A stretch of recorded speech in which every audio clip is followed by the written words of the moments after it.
All right, ladies and gentlemen, thanks for joining us again for an edition of Hudson County Review Live.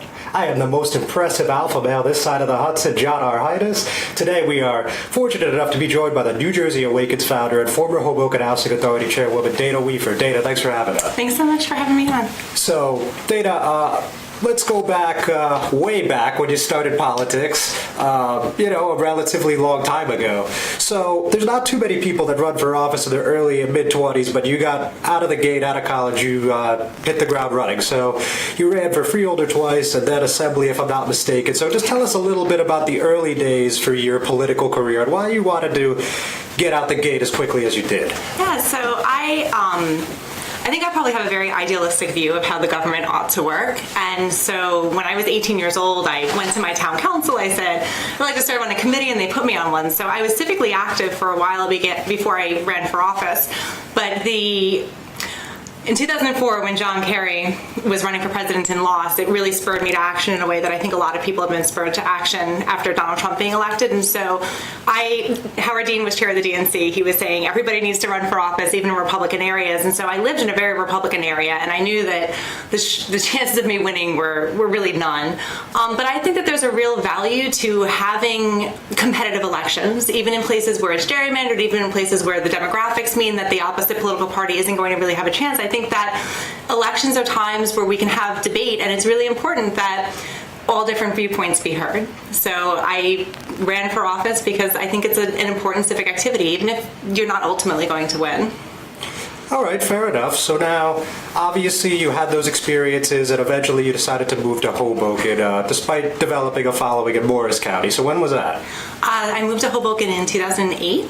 Okay. Yeah. And then it was 2012 where you decided to join the Housing Authority, or at least you expressed an interest in joining the Housing Authority. So explain to me why that was something you thought was important to serve on. So I had sort of gotten a little bit of an introduction to Hoboken politics because I ended up being a consensus candidate for treasurer of the Democratic Committee. It was really important that each of the factions in Hoboken be able to trust the person that's looking over the money. And so that was my first sort of foray into Hoboken politics. In February of 2013, I attended my first Housing Authority meeting, and it was apparent to me from the get-go that it was a really dysfunctional agency.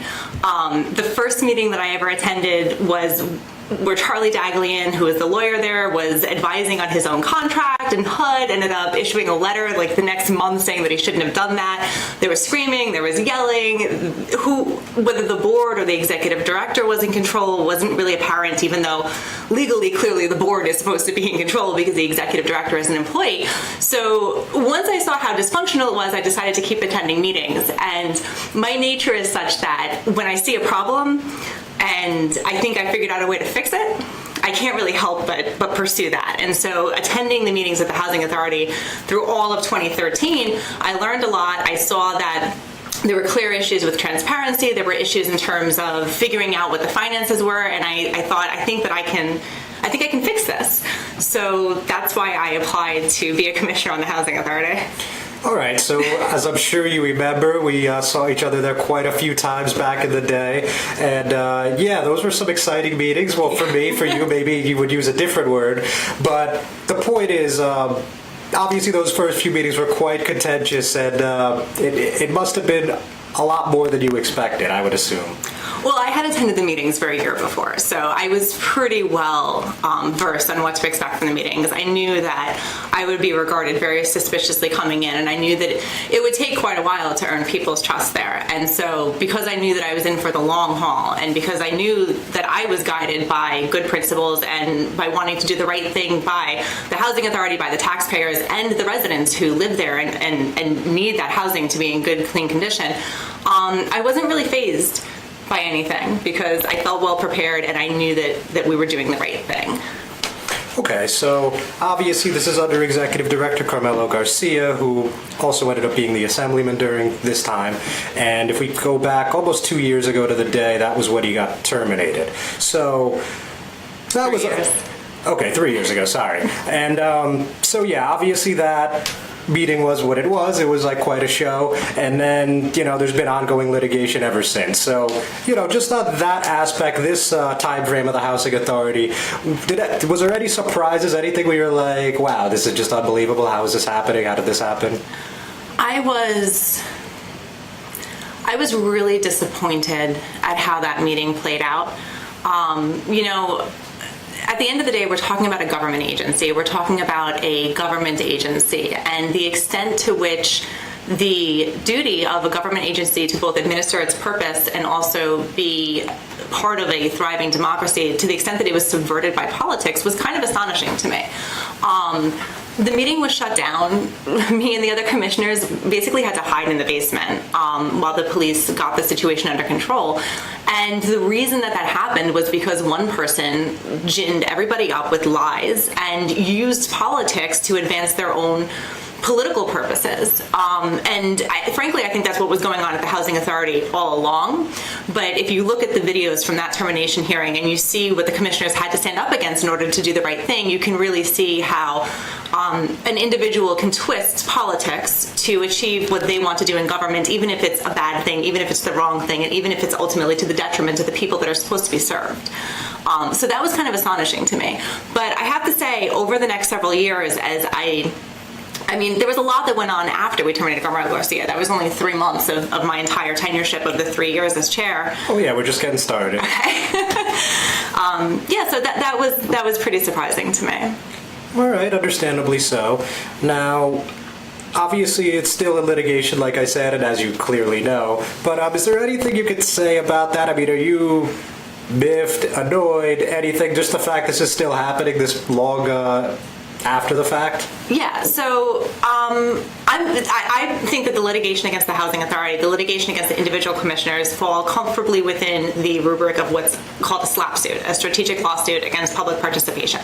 And those sorts of lawsuits, ones that powerful or wealthy people institute in order to discourage people from being involved in their government, are so dangerous because they work. Because, you have to be extremely driven to do the right thing if you're being threatened with a lawsuit. And worse than that, this particular attorney, Louis Zayas, has a history of basically putting things in complaint that are so far outside of reality and then shopping it to media outlets. And when you live in the internet age and somebody files a complaint against you saying that you're part of a RICO conspiracy, that follows you. So anybody who is dependent upon clients for a job, their good reputation, is concerned about an employer Googling them, all of a sudden there's this huge dissuasion from participating in your government. And I think that SLAPP suits are a real scourge on the political scene in New Jersey. And there happens to be a bill that has gotten out of the Assembly and keeps expiring at the end of the session because the Senate won't pass it. But it's a slapback law. They already have them in 26 other states.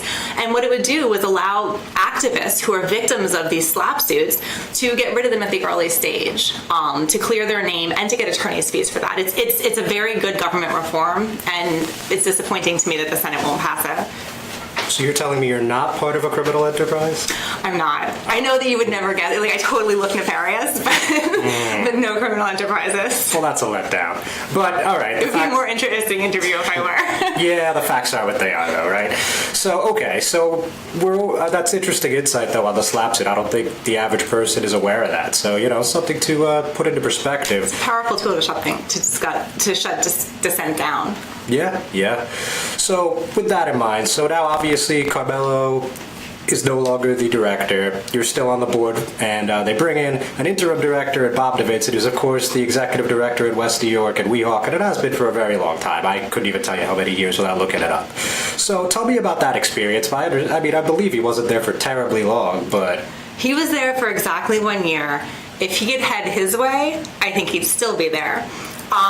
We didn't talk about it a lot, but that year between when Carmelo was terminated and when we finally got Mark Recco in, who's the permanent executive director, I had to basically put my life on hold to be at the Housing Authority because Bob DeVincent was 100% neglecting it. He was not interested in helping us to not only, like, look, he's an executive director somewhere else, he has other things going on. I understand why he wouldn't want to say, you guys are troubled and I'm going to pull you out of troubled status. You know, he was there to help us get a permanent executive director. But he hindered that every step of the way. He refused to advertise the fact that we needed a search consultant because we're not equipped to go out and do a search for an executive director. That's something that you hire a professional to do. And I had to go to HUD and fight with him at HUD's offices to get him to just advertise for that position. I asked him in writing if he would commit to showing up at least 5 hours a week, and he would not do it. It was really difficult. It was a very difficult time in my life because there was nobody running the Housing Authority, truly. There were things that needed to be signed. We couldn't get him in to sign them. I didn't have the authority to do that. And the staff that topped it out through that year, like a lot of them were ready to quit. And it would have been a huge blow to the Housing Authority to have lost people with the experience and the institutional knowledge that the staff has. So, you know, I could get into nitty-gritty details. Most of it's pretty boring because it just has to do with the administration of housing authorities. But that was basically an entire year that I think was lost. We could have been moving on the positive trajectory that we're on now much earlier if Bob DeVincent had come in with an earnest intent to help us get back on the right track. I don't think that was his intention at all. It's getting a little hot here, Mark. You think they can put the thermostat down a couple degrees? Oof, it's getting exciting. But, all right. So, obviously, Mr. DeVincent ends up leaving. And, you know, pull back the curtain for me a little bit. What really happened there? Obviously, he just said, you know, I gotta go. But what was going on there? Well, the shared services agreement ended after a year. He had originally wanted 3 years, but we negotiated. We actively negotiated the contract. We acted like we had a fiduciary duty towards the Housing Authority. He did try to oust me as chair twice, as far as I know, which is a pretty ridiculous thing for an executive director to do. I mean, can you imagine any other scenario where you have somebody who's employed by the board trying to actively oust their employer? It's this misunderstanding of how the actual agency is laid out with the board on top. And I think that this is a common theme throughout housing authorities, and the reason for that is just because of the way that they're set up. I mean, you're taking 7 people off the street who have no specialized knowledge in housing authorities and saying, make sure that these guys aren't crooked. And it's just not something that the average person can do. The way that housing authorities are set up it just lends them to corruption and abuse. It's not a good oversight mechanism, a board, I don't think.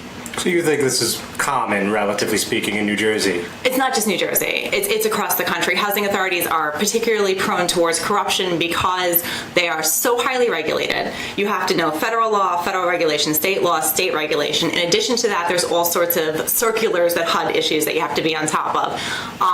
And in addition to that, HUD might issue special rules just for your housing authority. It is such a specialized area of knowledge that the attorneys, the accountants, the executive directors, they all become experts in the field. And when you have a situation like that, who can keep an eye on them? Who can do it? Nobody has the specialized knowledge to be able to even ask the right questions when everything is in 20 different acronyms that you have to be on the inside to understand. So yeah, housing authorities are very prone to corruption. Add to that the fact that they're generally in urban areas.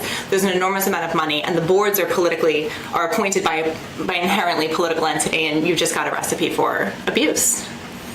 Okay, so now, moving beyond that, obviously, as you mentioned, Mark Reck has been the director now for a little while, and I'm sure there are some positives you want to highlight about that.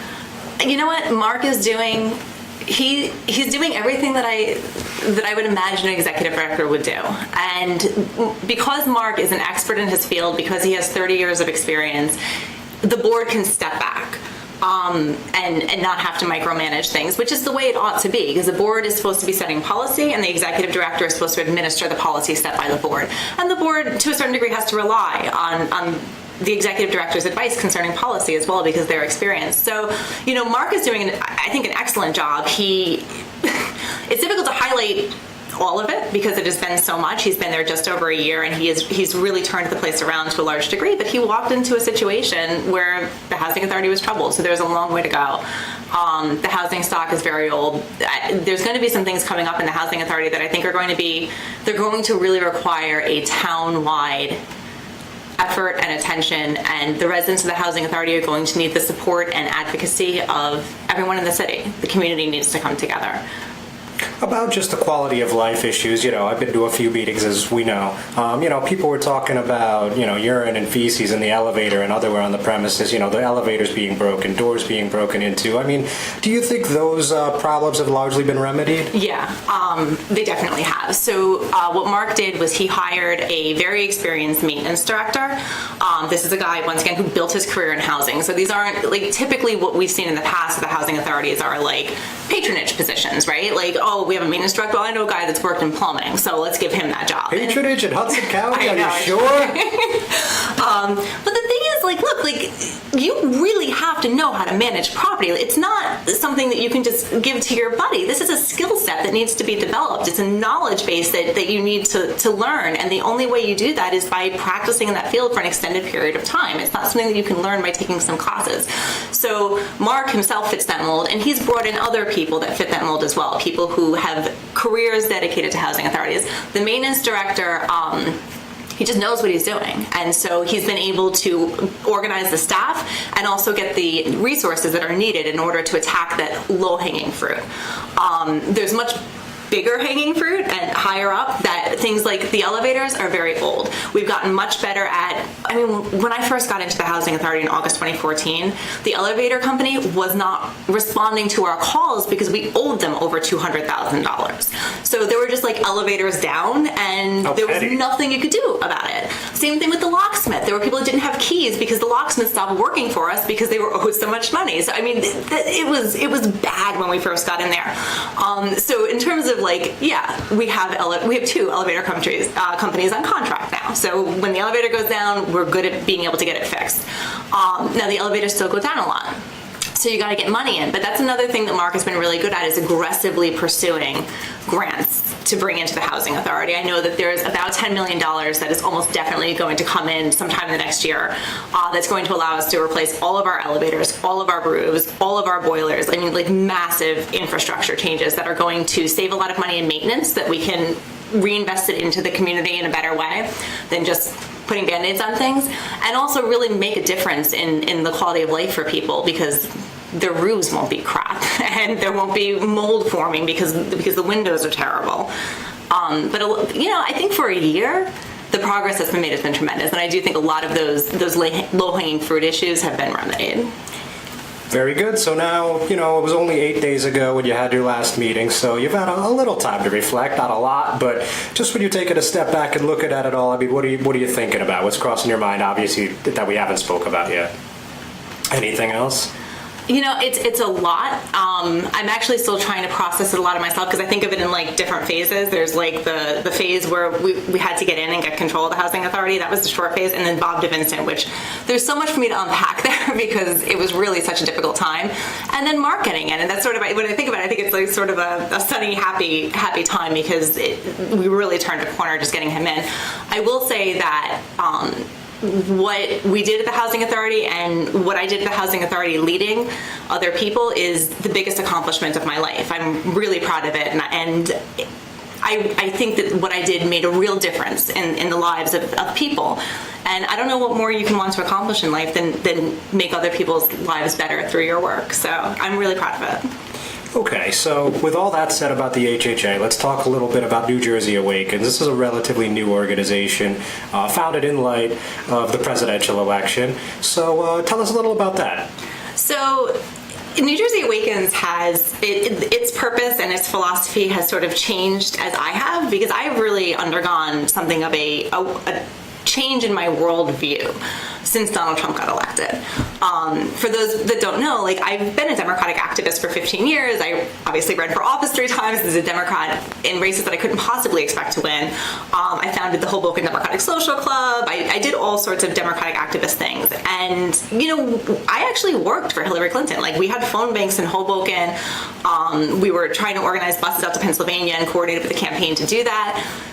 So when Donald Trump got elected, it was kind of shattering for me. I couldn't believe it. It was we lived in this bubble, and all of a sudden it was bubble popped. I think that those bubbles have come back and that they're stronger than ever before. But like I said before, when I see a problem, I try to figure out how to fix it. And so I spent quite a few months researching everything, because my initial thing was like, how do we fix the government? Because the whole thing appears to be completely screwed. How do we fix it? And so I thought we have to rebuild the Democratic Party. That was my initial reaction, was like, the Democratic Party has got to be fixed. And how do we go about doing that? And that was the original mission statement on the New Jersey Awakens page. The thing is, like, I know the Hudson County machine. I know a lot about the South Jersey machine. I'm familiar with the Essex County machine. And the reality is, it's a lot of machinery. And the reality is that I don't think that the Democratic Party can be reformed. I just don't think it's possible. The Democratic Party is not democratic enough. They have actually stacked the deck against regular people getting involved. And I think that activists, particularly those that are very focused on like reforming the Democratic Party, can be a little bit naive about what's at stake. I mean, we're not talking about ideals, right? The people that you're trying to oust, the incumbents, most of them are not in that office because they hold ideals that they're trying to fulfill. Machines exist to protect money, and they exist to protect power. And when you are trying to oust people that control all the money and control all the power, you're not going to do that on an ideal and a grassroots movement. There's too much stacked against you. So my assessment of the situation is that the Democratic Party is too broken to be fixed. So then I thought, well, maybe a third party. But that's honestly, there's just no way that you can win in a third party. Like New England can do it maybe because they're a little different than we are. But not only is the system set up against third party, the Democrats and the Republicans have worked together to further make it difficult to run as a third party. Sure. So then I came to the conclusion that I think the easiest way to move forward, the best way to move forward, the thing that could really get us to where we need to be in terms of reforming the government is to just take over the Republican Party instead. So that's what we're working on. All right, so you said a lot, so a lot of places to go with that. So first of all, let me ask you this. In Hudson County or elsewhere, is there anyone in office from mayor or above that you think is really doing a genuinely good job and is in it for the people in New Jersey? I like Zwicker down in Princeton. So we're not working with much here. No. In your estimation. No, and it's not because there's not good people that want to get involved. It's because there's so much machinery that the only people who are able to get involved to a large degree are people who are willing to compromise their principles. Because if you're not willing to compromise your principles, you're just not going to be put in that position. You're just not going to be made an assembly person or a mayor or whatever. That's the reality of political machines. So another thing, obviously, on this topic, there was a brief time where you were going to run for governor and you decided against it. So, I mean, tell us what your rationale was there and what was going through your head and why you thought that was a good move. So, like I said, I think that the way forward is to take over the Republican Party. I don't regard that as, well, we can talk about that later, I guess. But the reason that I ran for governor is because, number one, I hated all of the candidates for governor. I knew that there was no way that any of these progressive Democrats were going to beat Phil Murphy. But the Republican side looked more competitive. You need fewer votes to win. Kim Guadagno won with only 114,000 votes. By contrast, there were almost 500,000 votes in the Democratic primary. So if you just had a small percentage of those voters register Republican and vote in the Republican primary instead, they could have nominated anyone they want. They could have nominated a progressive. So the reason why I ran for governor as a Republican for about 2 weeks was because I think it's a very pragmatic way to try to get good people into office, and secondly, to call attention to the strategy that I've developed to try to get other people to do the same for other offices. So, as you just said, it was only for about 2 weeks. So why did you think better of this strategy? I just had too much on my plate. First of all, I don't really want to be governor. New Jersey is in such bad shape. If the next person who becomes governor, honest to God, does the right thing and tries to truly get to the bottom of a lot of stuff, they will probably be voted out after a first term. It will be a thankless job. So I also think this. We should have a governor who has real experience administering a state, administering this huge executive branch. And then the third thing is, I'm just really busy. I have a toddler, I have a law firm, I have New Jersey Awakens that I'm trying to grow. So it just wasn't possible for me to do it. You think the announcement was maybe a bit premature? No, I think actually it worked out really well because it did attract other people to the cause, and there are progressive Republicans running now in both the 7th and the 11th congressional districts. They are primarying Leonard Lance and Rodney Frelinghuysen from the from the left. So I think that's great. All right, interesting insight.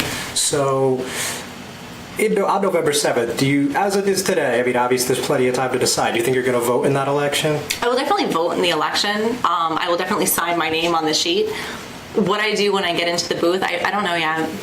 I really don't. I've always voted the top of the ticket, but I don't know if I can bring myself to vote for the top of the ticket this time. All right. So, as you're also aware, Phil Murphy, he goes all over the state. He does meet and greets and endorses other candidates for office and such, which, totally common. But my point is, in October, he was in Hoboken. And at that time, you seemed like you would be pretty happy with the Murphy administration here in New Jersey. So between then and about January, February, obviously your opinion changed. So what happened? The election of Donald Trump to the presidency really did shatter and change my worldview. I thought, well, gee, here's this guy, Phil Murphy. He isn't part of the establishment or the machine. I really liked the idea for a public bank. I think that in theory it's really good. At this point, I can say I would not trust him or any other person that's currently in office to actually undertake a project that big, because I think it would really need to be done right without special interest being involved. But I remember the moment that my opinion on Phil Murphy changed. I was watching John Oliver, and he was saying, you have to remember, this is not normal, concerning the election of Donald Trump. And I started to think about that in terms of applying it to state politics, and realized, well, this isn't normal either. It's not normal to have a candidate by a political machine. I think it's really dangerous as well. So I clearly did a 180 on Phil Murphy, and I attribute it directly to Donald Trump. An interesting theory. I never heard anyone put it quite like that. Now, so with that in mind, why don't you support Kim Guadagno? I don't like Kim Guadagno either. She's terrible. Honestly, both of these candidates, this is the way I'm thinking about it right now. The people, like regular people who want a good government and to get rid of corruption and to have good people in office that are truly running the government based on the ideals of the people through a democratic process, they're not going to have the executive branch. We're just not going to win. No matter who wins the election, the executive branch of New Jersey government is going to be controlled by special interests. We still have a shot at the legislative branch. It would take a massive movement and a lot of attention. But I think maybe it could be done if there's enough people putting in work between now and November. I'm working on that. But, that's why I say we have two branches of government that we can control. We lost the executive. Let's focus on the legislative now. Gotcha. All right, so with that out of the way now, let's talk a little bit about the Hoboken election. Obviously, it looks like we got an exciting one on our hands. Yeah. 8 unofficial candidates as of today. I mean, we'll see who files, of course. Clearly, you're supporting Council President Jen Giattino, so tell me why you thought she is best suited for the job right now. I think that there's a couple of qualities that you really want to see in someone who's going to be the mayor of a city like Hoboken, its size and whatnot. And I think that a good background in looking at budgets and figuring out how to actually administer the government is important, and I think that Jen has that kind of experience. I think the constituent services is really important. One of the things that's bothered me about Hoboken in the past and bothers me now is that there doesn't seem to be a lot of attention to quality of life issues. Things like keeping the street clean and getting rid of graffiti and filling potholes and addressing constituent needs in a way that affects your quality of life. When the local government is the government that you see when you walk out your door. I think that Jen has a demonstrated history of really putting constituent services first. I know that I've been out with her and she's constantly getting phone calls from people looking for help, and she does everything in her power to help them. She has used her role as a council person. I think this kind of goes along with being a ward council person because constituent services is much more important, but she's really used that role to help people in the community in a very specific way, not a general I pass policy kind of way, but recognizing the role that local government can have on individual people, and that it can be a force for good or a force for bad, and that sometimes neglecting it can be a force for bad. So she's always worked really hard to make sure that local government is responsive to people. I think that's the most important quality someone can have if they want to be mayor. So let's backtrack slightly for just a moment. So Approximately a month ago, Dawn Zimmer, who had the support of State Senator Stack, apparently Phil Murphy, even though there was no official endorsement, decided not to run. So what was your reaction when you saw and heard that news? I was glad. I don't think that it would have been wise for Dawn Zimmer to pursue a third term. I think that getting fresh blood into government is important. I think bringing new perspectives into government is important. So I was happy to see that we would have a competitive race this year. Without a competitive race, you're not getting new ideas out there, and people can't air grievances and come up with solutions to fix those grievances. So I'm happy to see a competitive election this year. I was really disappointed in the way that she went about announcing that she wasn't going to go for a third term. I'm not sure why she made the decisions that she did, but I think it put a lot of people off. I think people care about process. Like, the democratic process itself has to work. If you don't believe in the democratic process, you don't believe that your voice matters in government. So the process by which she tried to pass the baton really left a sour taste in my mouth. So for years, you were colored and described as an ally of the mayor. Clearly, you guys are not on the same page at this moment. So again, what do you think the turning point was, if you would even characterize it as such? For me, it was the Phil Murphy stuff. And the fact that, look, Dawn Zimmer's not corrupt. She's not in it for herself. I think that she's guided by good government principles. I think that she's guided by a strong moral compass. Like, my issues with her are not personal. But like I said, the process matters. And I think that a result of being mayor of a city of Hoboken is that you have to work with party bosses to get things done. I mean, Brian Stack is a state senator, so she has to form a relationship with them. She has to have a relationship with Stick Romano. She has to have a relationship with the county executive director. If you want to get money into your town, if you want to get constituent services from the county into Hoboken, those are necessary relationships to form. So I'm not surprised to have seen her really become sort of a fabric of that community, which really was sort of epitomized in her support of Phil Murphy and seeing all of those people in the same room together. But for me, that was a real turning point, because what I saw was somebody who had become part of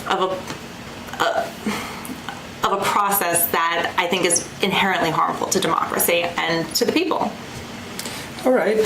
No mincing words there. So let's, on a hot take, we're just about out of time, but on a hot take, let's talk about some of the other main candidates here. So just in a few words, tell me your perspective on these candidates for mayor of Hoboken. So first Ward Councilman Mike DeFusco. I don't have anything nice to say about him. I don't. And honestly, it bothers me because I liked Mike. Like, everyone would say things like, oh, he's not reform. And I was like, no, Mike's a good guy. Give him a chance. Like, it really bothers me because I'm pretty good at reading people, but he fooled me. I thought he was, but I think that declaring to run against Dawn after so little time in office and no accomplishments under his belt was shameful. Just shameful. I'm sorry. Frankly, I should be more careful. No. The careful's no good here. So, freeholder Anthony Romano. No, I don't have anything nice to say about him. He should not be mayor. And the gall to run for two offices when you know that you can't hold both offices, it's just like, it's such a slap in the face. You're like, if you're running for an office like that, like you were saying, I want to be a public servant. When you're running for that office and another one and you can't hold them both, you're saying, I want to be mayor. That's it. And there's a difference between I want to be mayor and I want to be a public servant. And there's no way that Stick Romano can make that claim when he's doing something that's just such a slap in the face to the people who have to go in and vote for him. It's ridiculous. Councilman at large, Ravi Bala. I'm not going to bash Ravi. I like Ravi. Ravi and I have a relationship. I've had really nice conversations with Ravi. I believe that Ravi is a good person. I just like Jen better. I think that Jen is more grassroots. I think she's more focused on constituent services, and that I don't think she has aspirations for higher office, which is a really good thing for the person who's going to be mayor of Hoboken. So you're implying Ravi does? Well, he's run for higher office. I should know better than that because I run for higher office and I don't really have that much of an interest in serving in higher office. But yeah, I do think that that's probably the case. And the reality is that I think the fact that Jen is working on council stuff for several hours every day since she was elected says something about her dedication to the community. And so I just really like Jen better for mayor. All right, Dana, so we're going to wrap it up. Any parting thoughts, anything you want to say about New Jersey Awakens, the law practice, or anything else out there? Well, if people want to get involved in New Jersey Awakens, they can go to our Facebook page. We are focused on electoral reform. We have a number of projects that we're working on. So we're organizing independent and challenger candidates. We're meeting together. We're working on campaign strategies. I think we might, by the end of the summer, have a pretty good anti-incumbent surge going. We have a number of progressive Republicans running, so people get involved with that. And we're doing videos with people who ran in this last primary and lost, but they ran against the machine. So those are interesting videos. So people can come to our Facebook page and check it out. All right, Dana, I had fun. Did you? I did. Excellent. So Hudson County viewers, thanks for joining us. Have some fun, get some sun, enjoy your weekend. Take care.